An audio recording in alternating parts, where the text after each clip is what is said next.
in very different ways business owners, professionals, and operators, many of whom eventually start to ask the same question: is there a smarter way to deploy capital, especially retirement capital, outside of the stock market? So, on Deployed, I'm not here to pitch. I'm here to understand how successful people think about capital, risk, long term decisions, and to explore how tools like the self directed IRA may fit into that thinking. All right, today I'm joined by Tony Dixon. He's a forward thinking leadership development and organizational effectiveness consultant with 10 plus years of experience designing and delivering enterprise wide talent strategies across healthcare, nonprofit, and academic institutions. Welcome, Tony. How are you today? Good, man. Thank you for having me. I feel blessed. Oh, man, I appreciate you taking the time, man. I'm really excited to get into this. So, before we talk investing, I would like some context. What did your path of success look like? Tell us about that. Uh, it was kind of a twisted up question mark. I mean, I my first sort of job working, I was probably about 9, 10 years old, and I was literally um, at the time I was living in Oklahoma in a trailer park. It was like six of us living in a mobile home together, and we didn't really have too much. My dad was the only person working in the house. And so I would literally follow the guy around, and he would like give me an envelope with a few bucks and I would help him out. And like that was my first way of really earning money for myself. And Wow. one of the things that really ended up kind of defining the way I thought about money for the rest of my life happened out of that. My cousin, who lived right behind us, his mom would take him to the mall to go shopping for school clothes each year. And that wasn't a reality for us. And one time I went with them to the mall. They were doing their clothes shopping. I had a few bucks I'd been saving up from the work I'd been doing. And I remember seeing this t-shirt that I wanted and just realizing I could buy this with my own money that I've earned. Mm-hmm. And making that purchase, that sense of pride, even though it was something small and symbolic at the time, that shirt ended up representing something really important of being willing to put in the work, make the sacrifice, save a little bit, finding something that you would really value and appreciate, and being able to do that on your own terms. And so that ended up really helping shape my mindset around money for the whole rest of my life that really still continues with me to this day. I love Um, it. you know, yeah, going forward, I just continue to stay interested in business and investing. It was just a topic of interest. I ended up getting into this like ROP program, this like regional occupational program in high school for kind of low income families. And they taught us about investing. This is back when people would follow stocks in the newspaper, and we would go look up stocks in the newspaper, create like a mock portfolio and track our stocks. We've learned about, interviewing and resume writing, all these fundamentals to help you be successful. I'd go to, bookstores on the weekends as a teenager, and I'd be looking up, you know, business and investing books, magazines, real nerdy stuff that like a 16, 17-year-old kid probably wasn't doing. Uh, and then I continued that in my college years, learning about stuff, starting to dabble in investing when I could, starting really small because I didn't have much, and then just really kind of built and grew from there, from continuing to educate myself and then getting experience, figuring out what my goals were, and just continuously evolving over time until I'm where I'm at now. I love that. I love that. And what are you doing now exactly? What do you have going on? So my full-time work is I do leadership development consulting in the healthcare space and been doing that for some time. Uh, and I love that sort of work. And outside of that, in terms of investments, most of our investments have really kind of been pared down, and we're mostly right now focused on paying down our mortgage. So we realized after selling off some other investments a few years ago, we said, look, this is really kind of our only big thing that we have. If we really put all this money towards it, we could get this thing paid down pretty quickly with where we are. And at that point, basically, we'd be by our mid 40s. We would be mortgage free.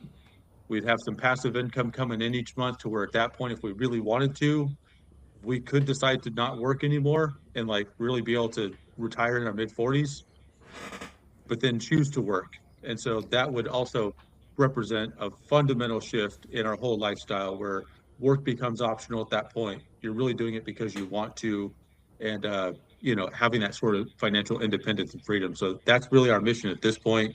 Once we get there, I'll probably go back to investing just because I find it enjoyable and fun. But for right now, we're very much on a mission. I love it. I love it. So, as you became more successful, how did your thought about capital evolve? Yeah. So I think one of the things was I mostly had really thought of investing around traditional stuff, stocks, CDs, mutual funds, stuff like that.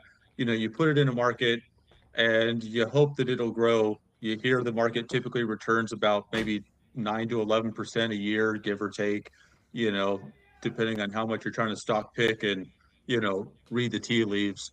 But if you just throw it like in a general index fund and kind of leave it there, you'll probably get a pretty decent return. It'll compound over the years. Um, and over the years, I learned about other stuff, whether it was options and trying stuff like that, angel investing, have invested in a couple of companies there, uh, you know, real estate, getting involved with that, and really looking at passive income becoming a bigger thing personally. And then also just looking at tax advantages. And so that's one of the big things right now with paying down the mortgage is I can look on the schedule to see over the whole life of that loan, every payment at our interest rate, how much of that would go towards interest. And so if I make an extra payment, I pay that down faster, I can go and very clearly calculate how much actual money did that save me in interest that I would have otherwise had to pay. And that to me, I look at that as a return on investment because that's money I'm not going to have to pay and you don't get taxed on money you save. So I look at it and I say, that is a guaranteed tax-free return on investment that once I pay that off and I get that to zero, that will continue to basically benefit me for the rest of my life that I stay in this house because that will free up additional cash flow every month that I'm not having to make. And mortgage is typically people's biggest expense that they have. No, I So love the way you're thinking about that. I remember you sharing that with me when we spoke earlier. That's a unique and cool way to think about it. I love it. And once you pay that off, you have the choice to pull out all that equity and dump it into something else if you wanted to, which is pretty cool. What do you think separates people who accumulated capital from those who actually deploy it well? mm, well, I mean, I think probably the biggest thing is for me, I would say twofold. One is understanding what it is you really want for your money, because money fundamentally it's a tool. It serves this utilitarian purpose. Like it can be used to entrap folks, through debt and other things where people get addicted to purchasing stuff and they get to where they have a hard time even controlling that and realize they're putting themselves in a worse financial position. So it can serve that as a role for folks. It can serve something that provides security for someone. And so maybe accumulating quite a bit of it and putting it in really safe things where it gives them that peace of mind is worth it. For some, they built up a level of comfort or they have a certain risk tolerance based on their life, what they want to do. So I think knowing what you really want, what your goals are, and kind of what money represents for you, which um, I would say one of the books that really explains that very well is The Psychology of Money that came out a few years ago. I read that, really loved it. Love it. And this isn't like a sponsored thing. I don't know the person, don't get anything back from it, but it was just a book that when I read it, I was like, this makes a lot of sense. It reflected a lot of the ways that I thought about stuff, and I thought you did a really good job of explaining it. So knowing what you want, and then secondly, just risk tolerance, what you're comfortable doing. Because you might not be familiar with angel investing. It might be too long term of a commitment for you. You might think to yourself, I got to put too much up.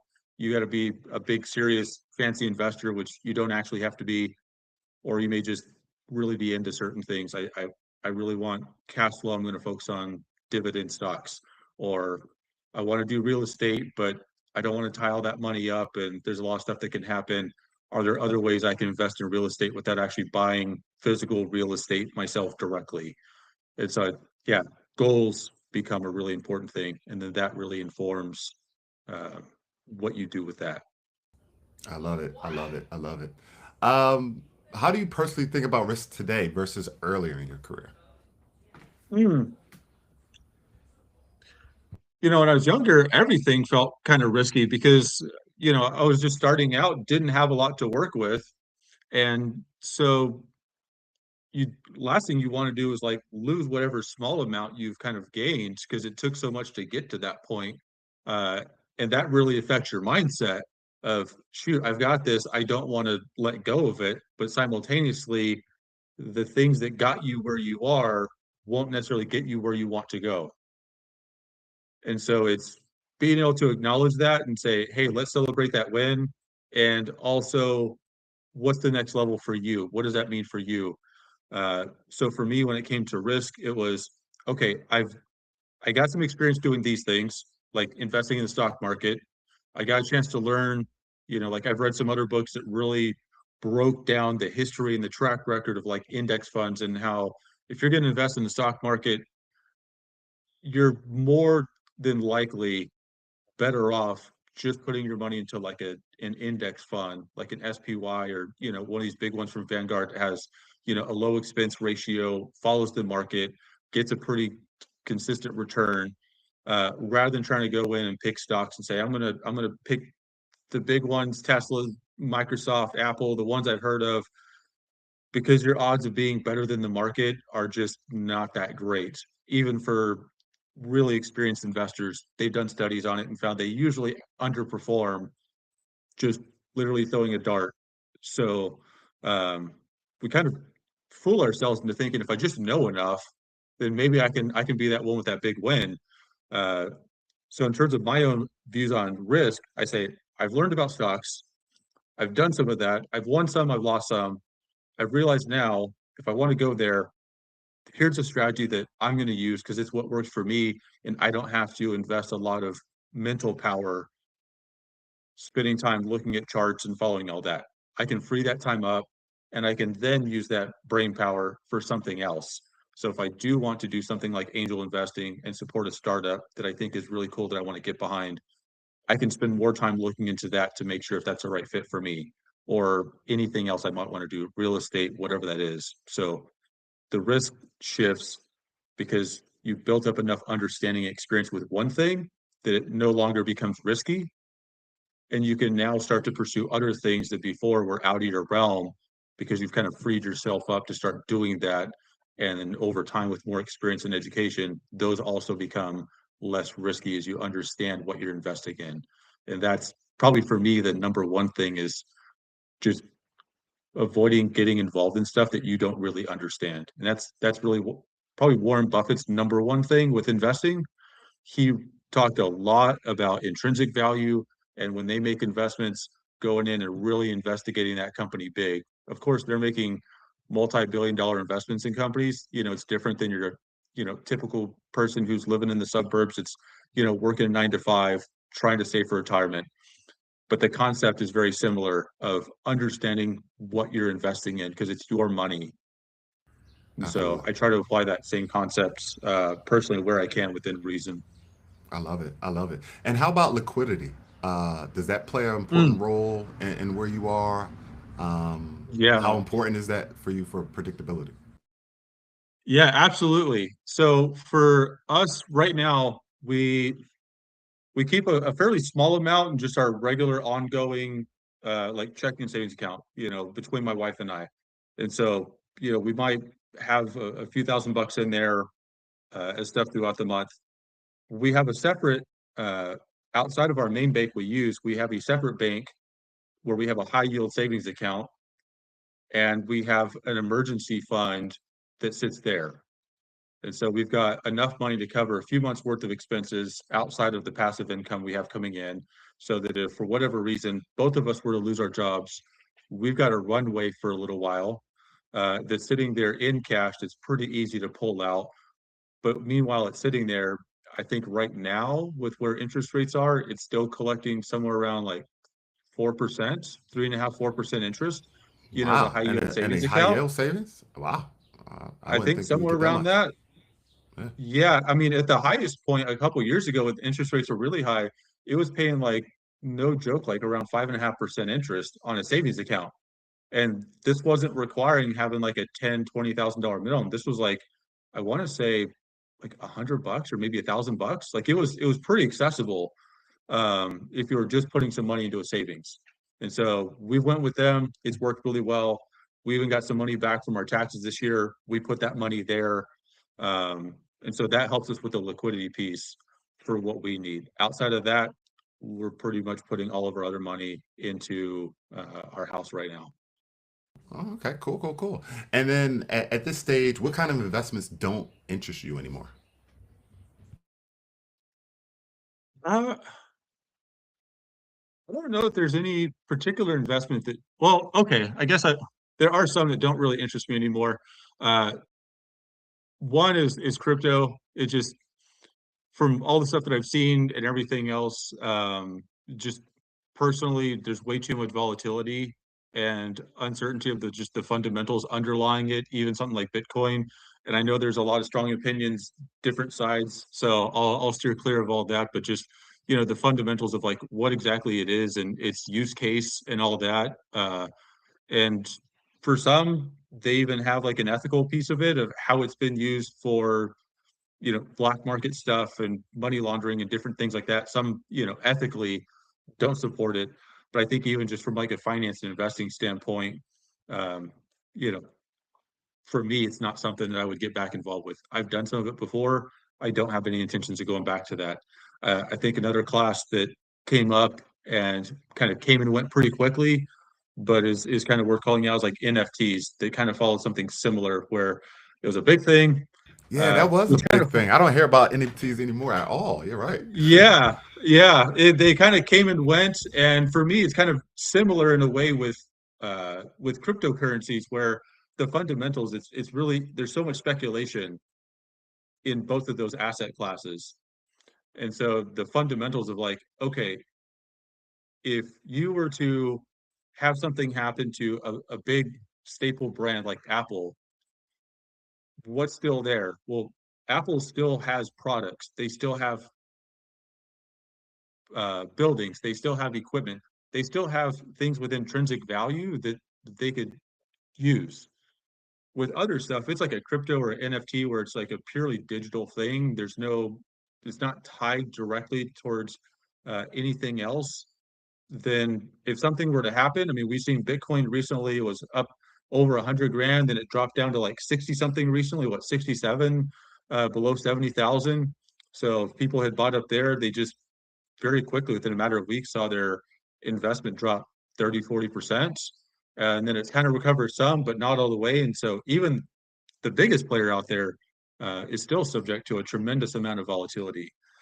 So for me, it's just that's outside of what I would want to do. Even if I had the risk tolerance for it and could afford to kind of play with that money, I just I don't like playing with my money that way. It's the same reason why I don't go to the casino. Uh, I'd rather just go buy drinks instead of try to play and get free drinks. The drinks are going to be weak anyways. I'm probably going to spend less on the drinks if I just buy the drinks myself. And I'm happy to sit at home and play cards and have fun. I'll play cards with you all night. That's no big deal.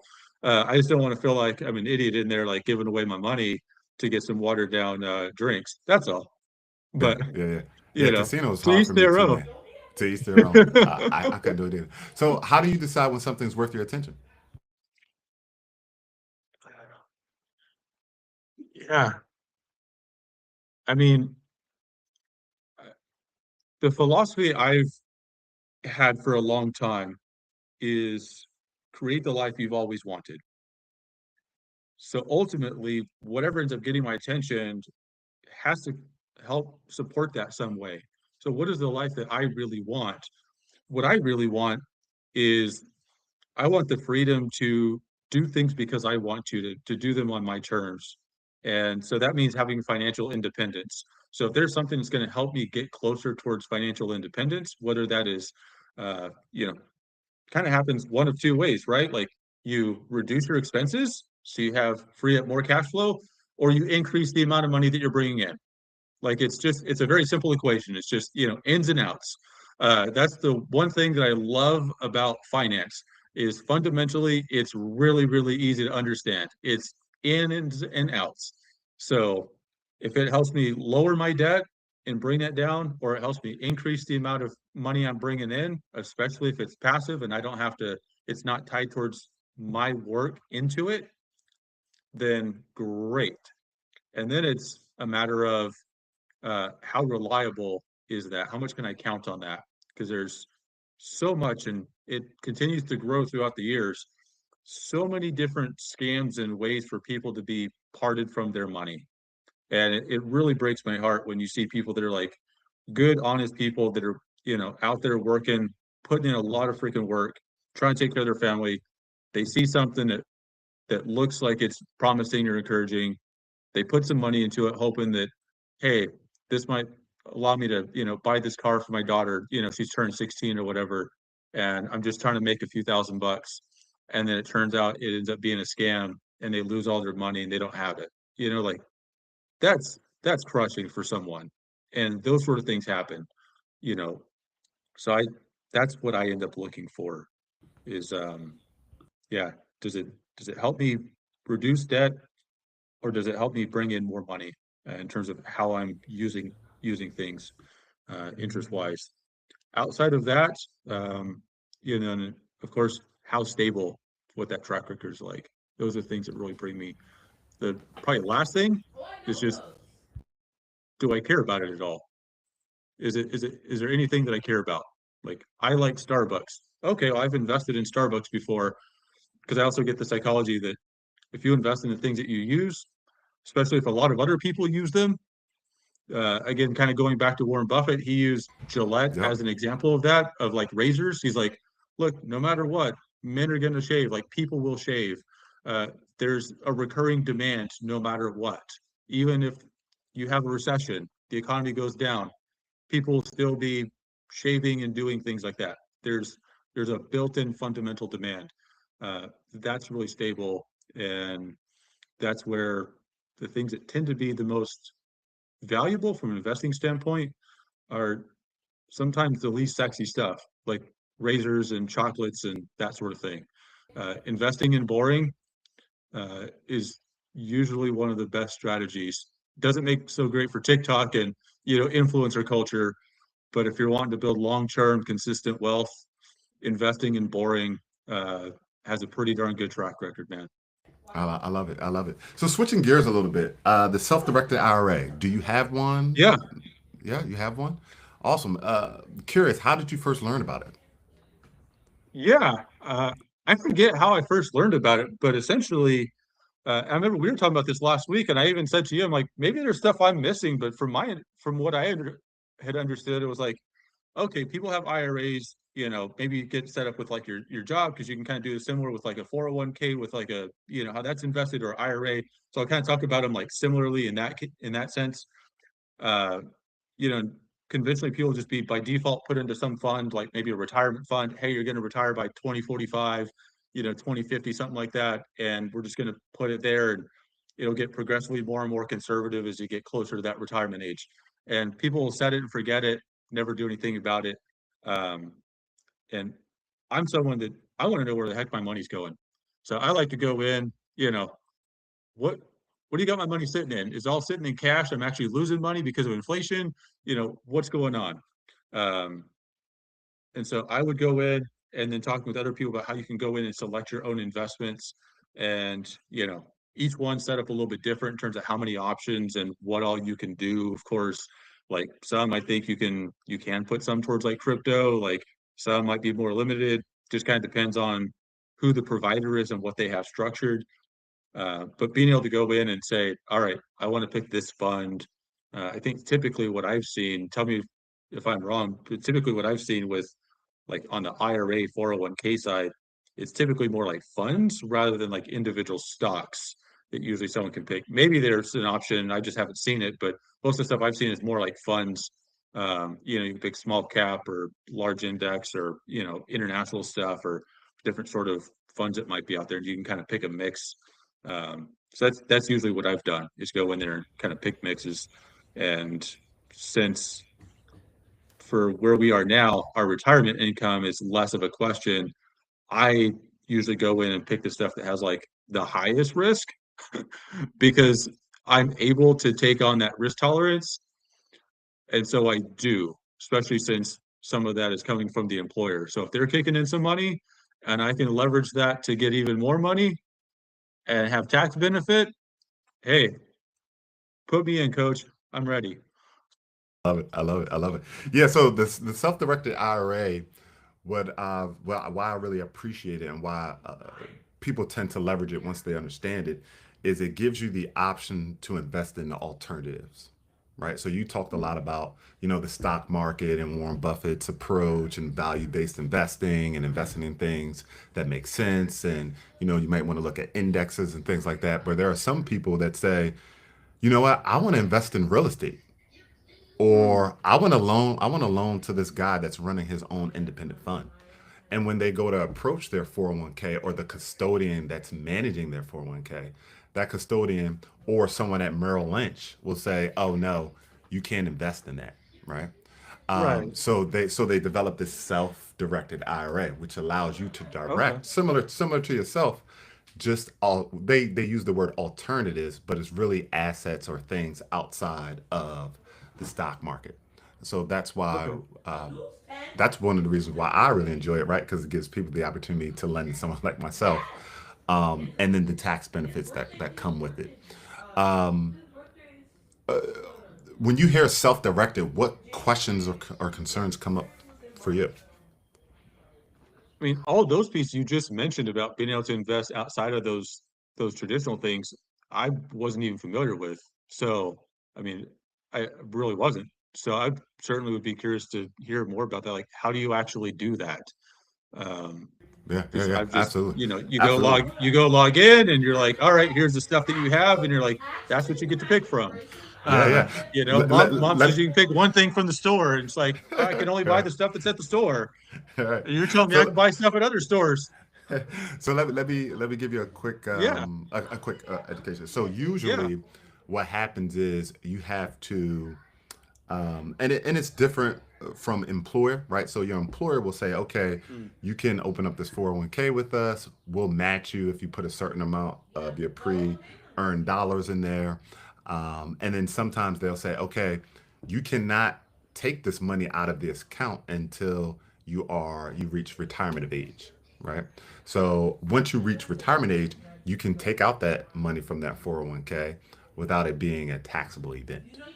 And now you mm, can roll that in and you can put that into a self-directed IRA, which is very similar to a 401k with like Fidelity, but it may be a self-directed custodian. Like um, I really like, it's on the tip of my tongue, Equity Trust. They're one of the biggest players out there, for example. Okay. okay. Now you have your money with Equity Trust and you say, okay, Equity Trust, I want to put $300,000 and go buy this multifamily, right? So the same thing that you do with your money in the stock market, you say, okay, I want to buy, $300,000 worth of Gillette stock. Now you could take that money and say, okay, I want to go buy this multifamily, right? And they will facilitate the purchase. And now the self-directed IRA will own that rental property. And so now you get all of the benefits of the appreciation. All of the income is tax free, right? And the income goes back into the self directed IRA, right? So then now you say, okay, now I have this multifamily within my self directed IRA, and I still have a couple $1 million in there. I want to go lend to Michael's debt fund because Michael is going to use that money to go buy recovery homes. And that makes me feel good that he's helping people with recovery. I know people in my family that have dealt with that. And then Michael's going to pay me 18% on that money. So then every month, that money is going back into your self directed IRA.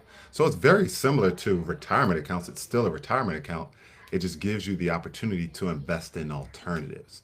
Now, what tends to happen is, again, let's say someone can't move their money into a self directed IRA. Let's say they've been matching and they've been, accumulating money in their 401k. They can either go out and create a self directed IRA, which then sometimes there's a cap. I think they allow you to put like $7,000 into the self directed IRA a year.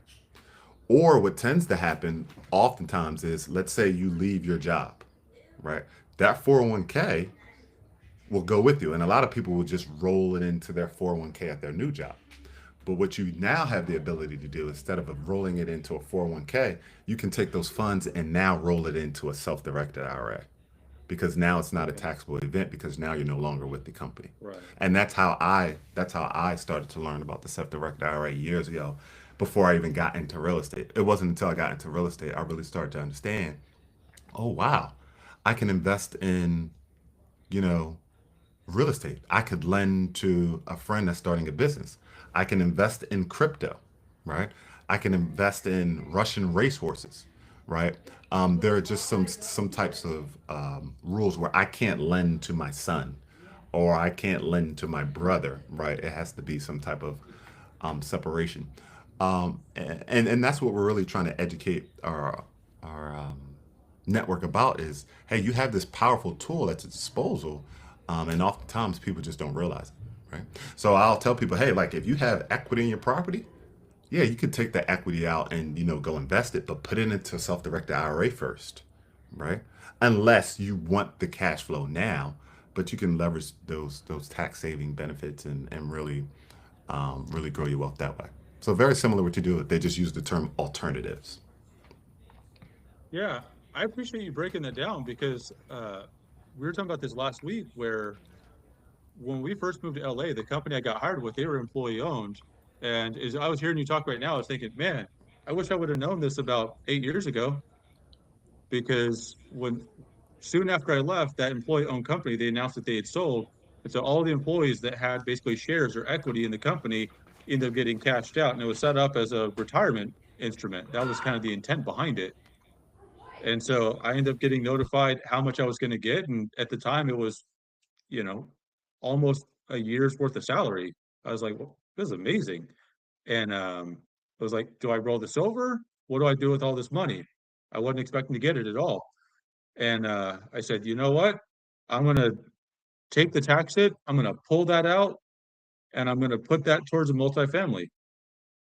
And that's what I ended up doing. So I ended up paying a tax hit on that that you're telling me I could have completely avoided. And so I'm kind of exposing myself here in my own like ignorance about that at that time and realizing that that cost me like thousands of dollars in money that I'd paid there that I didn't have to. And so definitely expensive lesson that I'm sitting here just learning it right now. Yeah, And I yeah, think that's really one of the powerful things with stuff like what you're doing is there are so many things out there where people can either leverage their money or not have to pay as much, help themselves financially one way or the other. And it's sometimes just small stuff like you're going to buy something, you find it online, and then just going to look to see if there's like a discount code somewhere. Like sometimes just small stuff like, I want to buy this thing. Is there some way I can buy it for a lower price that might be out there, but I didn't see it right away? And taking that extra little step or hearing about stuff like this. There's so many things out there that people just don't know about. They're just not aware, educated of them. They miss out. And it can cost them thousands and thousands of dollars. So I yeah, really appreciate what you're doing. yeah. Thank you, Because thank you. And I'm learning stuff here right now. yeah, yeah. And to your point, that's why we encourage people to go to personal development, go to workshops, because you hear so many things that oftentimes the information that we receive, traditional information, especially from like financial planners, and I'm not trying to bash financial planners, is usually they're incentivized to share with you Mm, their products and not something like the yeah, self-directed IRA, right? Because they can't really make money on it. And rightfully so. It makes sense, right? They have to make a living too. yeah. So why do you think retirement capital often aligns better with like passive investments than active ones? Well, one is if it's passive, can you just clarify so that I know, and for anyone else that's maybe listening, the difference of how you're describing passive and active investments? Yeah. Oh, yeah, absolutely. Thanks for asking. So, a passive investment, like you said, is maybe you may lend to someone that has a debt fund, and they're going to pay you a Okay. consistent return, maybe quarterly, maybe monthly, maybe annually. Yeah. Versus more like active ones is maybe you buying your own rental property, and then you have to self manage it, right? Mm, Or maybe you take your money and you invest in a restaurant that you have to spin up and run and manage and generate that active income. Or you got it. put it into a business. that you're starting, that you or you go out and you start your own consulting firm, right? Right. That's an investment that you're investing in the business, but it's more active because you have to kind of eat what you kill versus where you set it and forget it in like a stock or some type Yeah. of real estate. Okay. So then, and your question was why passive Aligns approaches are better better for aligns for better like for retirement retirement. Okay. capital, yeah, Sure. Okay. specifically. Perfect. Perfect. For me, the passive works so much better because, especially as someone tends to get older, I mean, there's just different things where uh, health, how you want to spend your time. If you've got a family, you want to spend time with your grandkids, things like that, just how you want to use your time. Um, you know, Energy levels, like different things.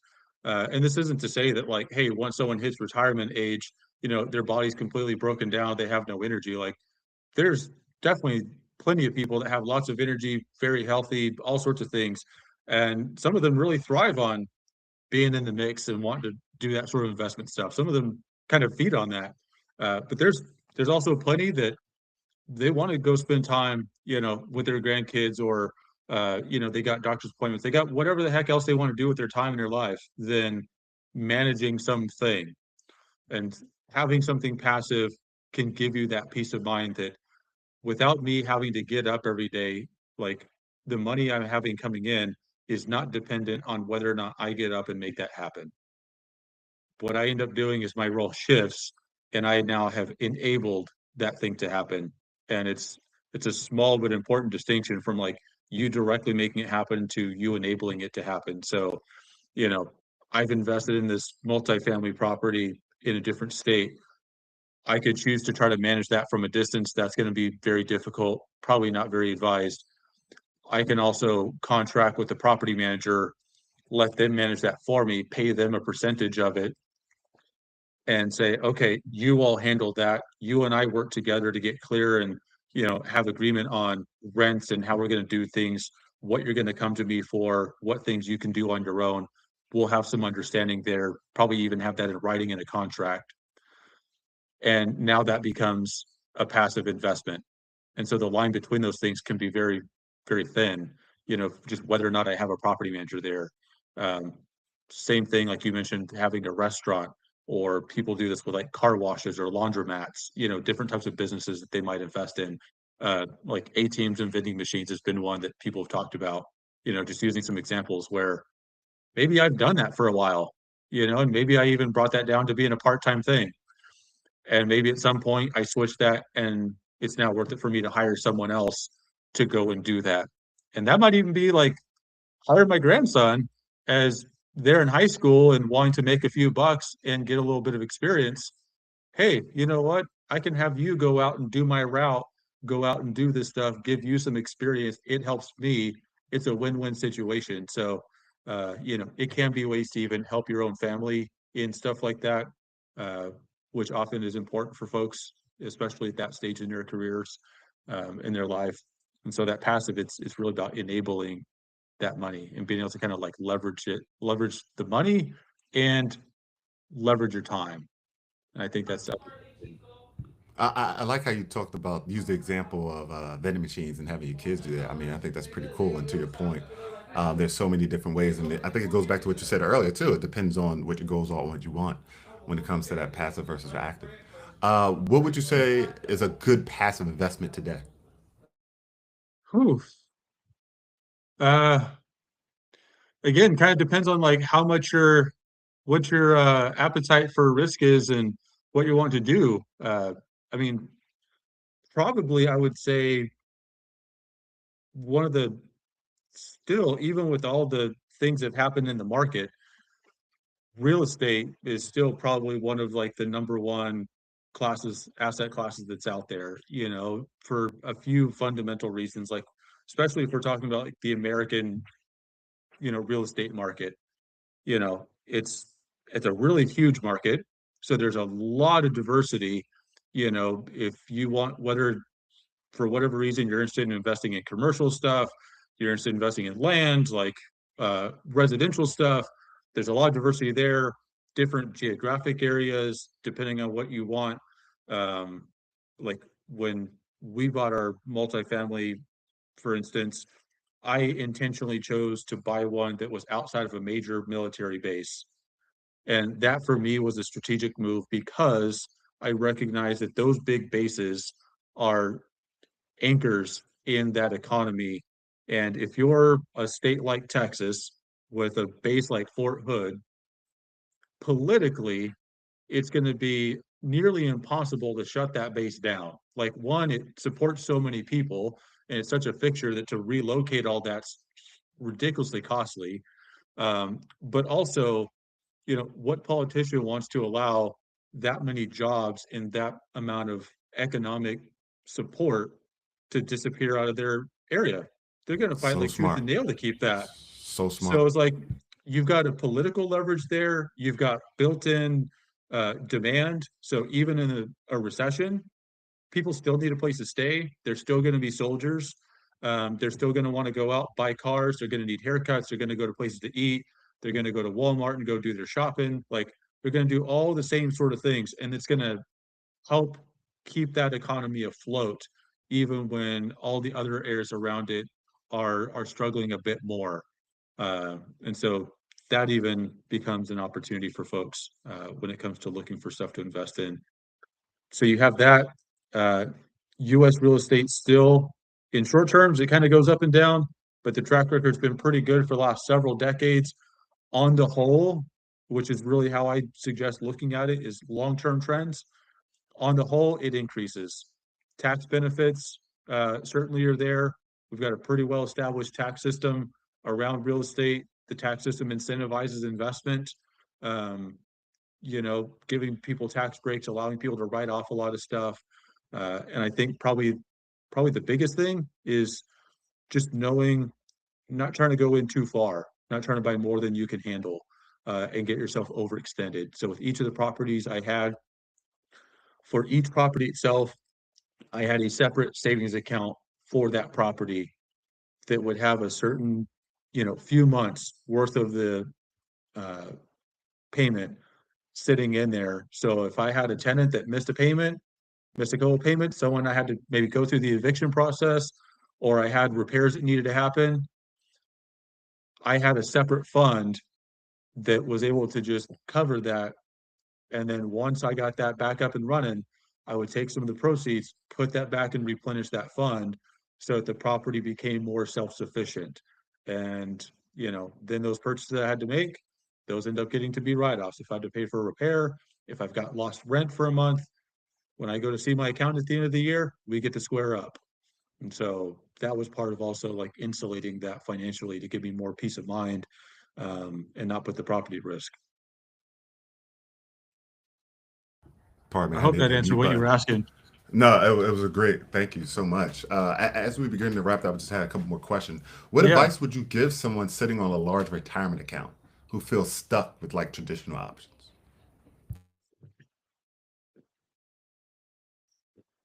I think I would really just go back to what I was saying earlier of number one, you just got to figure out like what is it that you really want?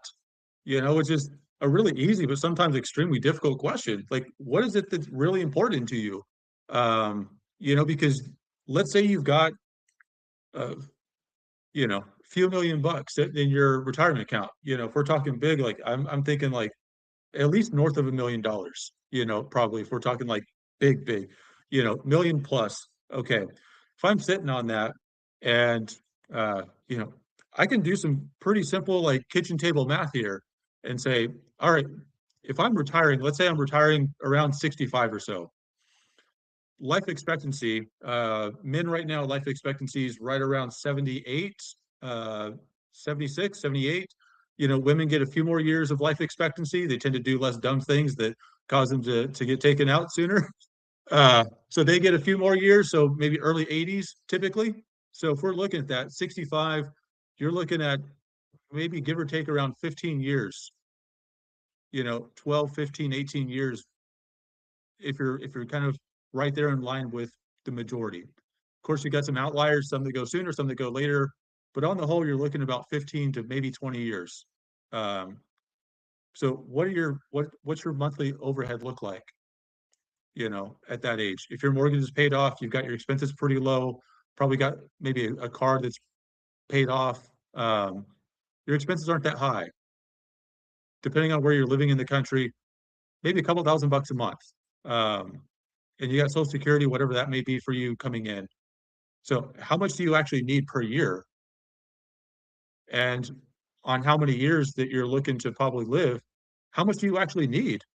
Like that becomes a question. So like one of the things that I've heard happens regularly with folks in that position is they literally just end up passing away with a bunch of money that they never spent, partly because they're afraid to spend it, and also partly because they end up having way more than they're going to spend because they're not going out buying Louis Vuitton and buying like Maybachs and going on luxury vacations. Like you might go on a couple of nice vacations, but their lifestyle doesn't all of a sudden fundamentally change like that. Like it just doesn't really happen. So they have a lot, great, but then what do you do with it? So at that point, um, if you've got a lot, I would be looking myself is if I have a family, how do I make sure that money is set up for legacy to be able to pass that on? Or if I don't have a family, if that's not something that's in my cards, are there any sort of causes where I might want to self-direct that in a will, in a trust, where I might want to have that money go? So similar to what you were saying about self-directed, I can still self-direct those funds after I've passed away. So if I want to look ahead now, like I'm a veteran, so maybe for some veteran, they want to support a local American Legion post, or they want to support the USO, or something like that. If you're really passionate about animals, if there's some cause, and you say, I've worked so freaking hard to build up all this money, I'm not going to use it all. I'm going to enjoy my life while I have. And you know what? From whatever's left, I want 25% of that to go over to the ASPCA to go help animals or whatever that is. Hey, good for you. And that might help you sleep better at night, knowing that your money, you did all that work and it's not just going to go to the state. Um, so that's probably where my head would be at. I love it. I What do love I it. really need? Yeah. And then what type of conversations do you think more investors should be having around retirement capital, if any?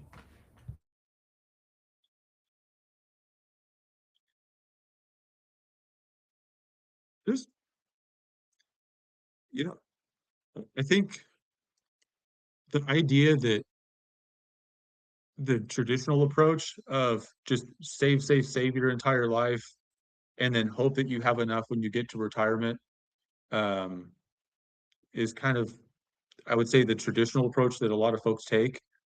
And it's certainly maybe the right one for a lot of people, but it's also not the only approach. And so I think similar to what you were saying, like educating me about self-directed IRAs is just having that curiosity to go and learn about other approaches, just being open-minded to other ways of doing things. Because it's so easy of like, this is what I know, this is what feels safe and comfortable, and to just stick with that. And everything else seems way too speculative and risky, and you're just going to lose all your money. And granted, there's plenty of stuff out there that is. And so like there's a healthy amount of skepticism. Like absolutely, I wouldn't discourage someone from approaching anything with skepticism. At the same time, like not having that swing over to the point of being closed-minded about things. So being open-minded towards, self-directed IRAs, investing in alternative things, because because it's called alternative doesn't mean it's a scam. But there are a lot of scams that will call themselves alternative. So it's like Yeah. both are true. It's Yeah. like both are true. And so you just got to be willing to put in the work. And if you don't want to put in the work and the effort to go and learn about all that, then hey, just be honest with yourself and say, hey, you know what? I want to stay in my comfort zone. This is what I know, and I'm just going to go ahead and do this and ride it till I die. Then hey, props to you, man. Like props to you for being honest. I'm not going to hate on you for that. I'm not going to hate on you one bit for doing that. You got to do what's right for you. Absolutely, absolutely. Tony, this was a pleasure. Thank you so much for joining us and sharing your knowledge and wisdom and experience. I really enjoyed it, and I'm sure the audience will as well.